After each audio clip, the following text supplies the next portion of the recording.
What's up, YouTube family? This is your future Houston chiropractor Tristan Wendt with my #1 roommate Gatsby here. I can say that because I don't have roommates anymore. First off, I know this video is a couple days late. I had a few meetings lined up with marketing and communications here at Palmer. They're aware of my YouTube channel and they want to be a huge resource for not only me, but the audience as well. We just covered HIPAA rules, FERPA compliance, just basically going over the rules, understanding what I can and can't share with you guys, whether it be copyright information, videos of cadaver labs and stuff like that, which is against ethics policies. But I got the okay with them. They're very supportive about my channel, about being a resource for me to use to get the correct information out to you guys, which I really look forward to. So I want to give a huge thank you to Mr. Jim O'Connor and Miss Jillian McCleary. They're both in the marketing and communications department here at Palmer, and they've been super helpful throughout this process. Something else that we talked about in the meeting with Mr. O'Connor and Miss McCleary was talking about some of the main goals with the channel, what I want to do and where I see it going. So it made me think, and I kind of came up with two main goals that I have right now. First, I want to educate the public and chiropractic patients specifically on the curriculum and education that chiropractors get.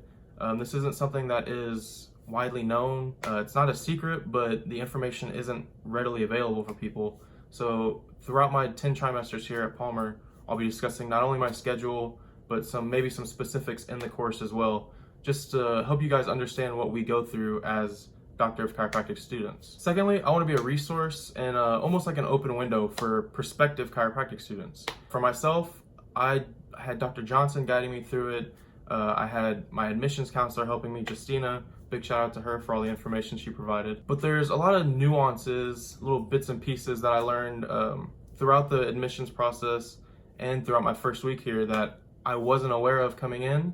And it's not something that was detrimental to my process of getting in, but it's stuff that I wish I would have known that would have made things just a little bit easier. So I want to make sure I provide that information to prospective Palmer students so that you are aware of that. Use that knowledge to your advantage. A good example of that for prospective students would be housing. Showing you guys through some of the Palmer housing that's close to campus, maybe some more of the urban type area down by the river where there's plenty of lofts and other apartment complexes, and then maybe over across town by the shopping complexes where there's some more apartment complexes and housing opportunities. So again, there will be videos coming out in the near future specifically for prospective chiropractic students at Palmer to provide some more information and some visuals for you guys to help out. All right, with that being said, I want to get into what my schedule is like for my first trimester here at Palmer. So first off, I'm going to start with a class that I am a little bit worried about, but I know I'll be okay in the end. Biochemistry. So in my undergrad with kinesiology, I did take an inorganic chemistry class and a general biology class, but I never got to take organic chemistry or biochemistry.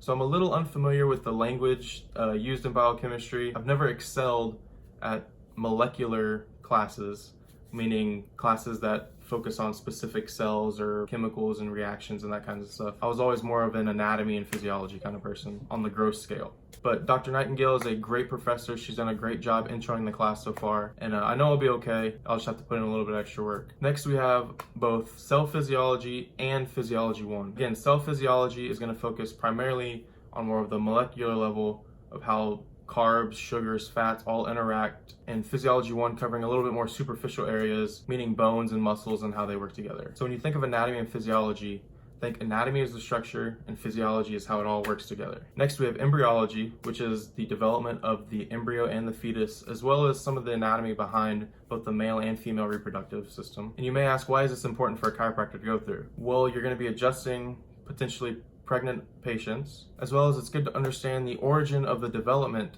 of the human being and the human body, and there's no better way to start than in the fetus working out. Next, we have neuroanatomy 1. So they call it neuroanatomy 1, but primarily we're covering the central nervous system, which consists of both the brain and the spinal cord, which will consist of the different portions of the brain, the spinal cord, and how they work together to communicate with the rest of the body. We'll also have gross anatomy 1, which will focus on the neuro, musculo, and skeletal systems of the extremities, so being upper and lower arms and legs. And with both of these anatomy classes, we have 2 labs, one for neuroanatomy and one for gross. Gross anatomy 1 is actually a cadaver lab, which I've never had before. It's where we'll actually be able to go in with actual human bodies that have been donated to Palmer specifically and be able to get a first-hand look at what we're actually covering in lecture. This is a great opportunity for not only myself but every other student, get a first-hand look at what's actually going on and what the structures actually look like in the body, as opposed to just talking about it and seeing it in a slideshow and seeing animated pictures and stuff like that. And next we have philosophy 1. One of the biggest things that I took away from the first philosophy lecture was the 3-legged stool.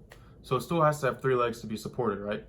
Well, in chiropractic, you have science, which I'm obviously getting enough of. You have art, which is the art of the adjustment, and philosophy, why you do what you do, and to understand how the philosophy, science, and art all work together as one in chiropractic. Last but not least, we have rights and responsibilities. This class is more on the ethics side of being a chiropractor, what to do in certain situations, how to interact, social skills, stuff like that, good communication skills, and a lot of important factors that you'll need as a chiropractor. So all in all, I have 8 lectures and 2 labs. And as you can tell, I'm gonna be very, very busy. But I wanna make sure I create a balance between not only my schoolwork, but providing information to you guys and uploading videos on a regular basis to make sure I stay in touch. I help educate you guys on what's going on, what I'm doing here at Palmer, as well as, again, being a resource for prospective students. So whether you're just watching this to come on the journey with me, if you're a prospective student, whatever it may be, if you have a question, a comment, a concern, if you want a specific video on anything, just let me know in the comments down below, and I'll make sure to address that information for you guys. So I hope you guys enjoyed this update. I hope you guys enjoyed listening to the classes that I'll be going through here throughout my first trimester. And I thank you guys for liking, subscribing, and following me on this journey. Don't forget to follow me on Instagram because I do post a lot more